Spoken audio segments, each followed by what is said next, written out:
అక్కడికి చేరడం వల్ల మేము ఇబ్బంది అవుతున్నాము. ఇన్నాళ్ళు ఏ ఎఫ్ఐఆర్ ఉందో ఏటుందో మేము ఆయన గొడవలు పడుతున్నప్పటికీ మేము ఆయన పేరెంట్స్ దగ్గర పలాసలో ఉండడం జరిగింది. ఎలక్షన్ ముందు ఆయన ఇక్కడికి రావడం జరిగింది. ఇక్కడ అప్పటి నుండి ఇక్కడే ఆవిడ ఉంటుంది అనేది మేము వింటున్నాము. ఆవిడ ఏంటంటే వీడియోలు తీసి పెట్టడం, చాలా తప్పుడుగా బిహేవ్ చేయడం. ఇప్పటికీ ఆవిడకి నాకు తెలిసి 2-3 మ్యారేజెస్ కూడా అయ్యాయి. అలానే ఆవిడ ఇల్లీగల్ అఫైర్సే కాకుండా ఆవిడ వృత్తే అది చాలా దారుణంగా దాని మీద పబ్బం గడుపుకొని డబ్బులు గడించుకునే తత్వం ఆవిడ. కాబట్టి మేము కూడా ఇమీడియట్గా అలాంటి పనులు ఇక్కడ చేస్తే మా లైఫ్లు డ్యామేజ్ అవుతాయనే ఆలోచనతోనే పిల్లల్ని వెళ్ళి అక్కడ వాళ్ళ ఫాదర్తో మాట్లాడదామని చెప్పడం జరిగింది. అయినా ఆయన బయటికి రాకుండా లోపల ఉండిపోయి పిల్లలకు రోడ్డు మీద పెట్టడం జరిగిందండి. దీన్ని ఎట్టి పరిస్థితుల్లో పిల్లలు కానీ నేను కానీ ఆపేది లేదు. ఎందుకంటే ఇది ఆయన సొంతూరు కాదు. ఇది నా ఫాదర్ రాఘారావు గారి నుండి మేము పొలిటికల్గా మా తాత లక్ష్మీపతి గారి నుండి మేము ఇక్కడ రాజకీయాలు చేస్తున్నాము. 100 ఎకరాల ఆస్తులు అమ్ముకొని మేము గెలుగులతో ఉన్నాము.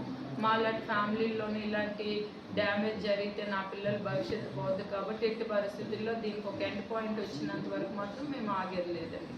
ఆవిడకి ఎప్పుడు ముందు నుంచి కూడా ఆవిడకి ఈ రాజకీయంగా ఎదగాలనేది ఆవిడకి మెయిన్ ముందు నుంచి ఉన్న టార్గెట్. టికెట్ ఆవిడకే కావాలనేది ఆవిడ మెయిన్ ఎయిమ్. ఆవిడ ఆ ఎయిమ్తో లేకపోతే 60 years ఒక అతనితో నన్ను ఇల్లీగల్ కాంటాక్ట్ పెట్టాల్సినంత అవసరం ఆవిడకి ఏముంది?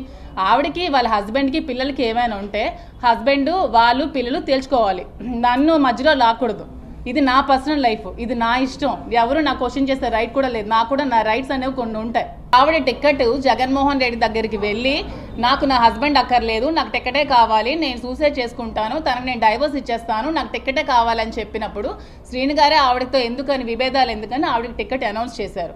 అనౌన్స్ చేసినప్పుడు ఆవిడ వచ్చాక ఆవిడ రాజకీయాలు ఆవిడ చేసుకోవాలి. ప్రతిరోజు గడప గడపకి వెళ్ళి ప్రతి ఇంటికి వెళ్ళి ప్రతి డోర్ కొట్టి శ్రీను గారికి మాధురికి ఎఫ్ఐఆర్ ఉంది, శ్రీను గారికి మాధురికి ఎఫ్ఐఆర్ ఉంది, శ్రీను గారికి మాధురికి ఎఫ్ఐఆర్ ఉందని ప్రతి డోర్ టు డోర్ ఆవిడ చెప్పారు. ప్రతి డోర్ టు డోర్. అది తప్పు కాదా అండి? అలా చెప్పచ్చా? చెప్పండి మీరే. మీ సిస్టర్ పొజిషన్ నేను ఉంటే మీరేం చేస్తే చెప్పండి. ప్రతి డోర్ టు డోర్ వెళ్ళి చెప్పారు ఆవిడ చెప్పకుండా ఆ రోజే ఆ ఫ్యామిలీని తేల్చుకోవచ్చు కదండి.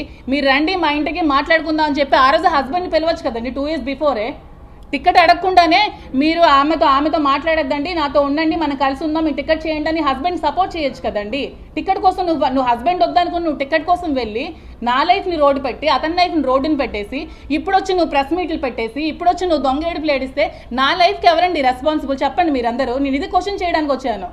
ఇప్పుడు ఆవిడ రాజకీయాలు ఆవిడ చేసుకోవాల్సింది. నన్ను ఎందుకు మధ్యలోకి లాగాలి?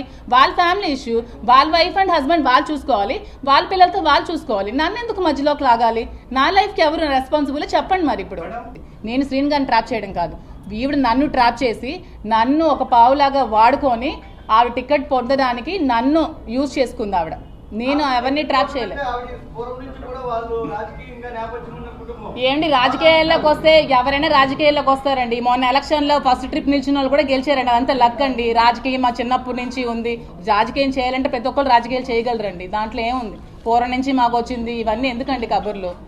ఎవరు ఇప్పుడు ఓకే మీరు ఆ క్వశ్చన్ అడిగారు కదా సౌమ్య గారు, శ్రీను గారిని ట్రాప్ చేశారని. శ్రీను గారిని ట్రాప్ చేయాల్సిన అంత అవసరం నాకేముంది?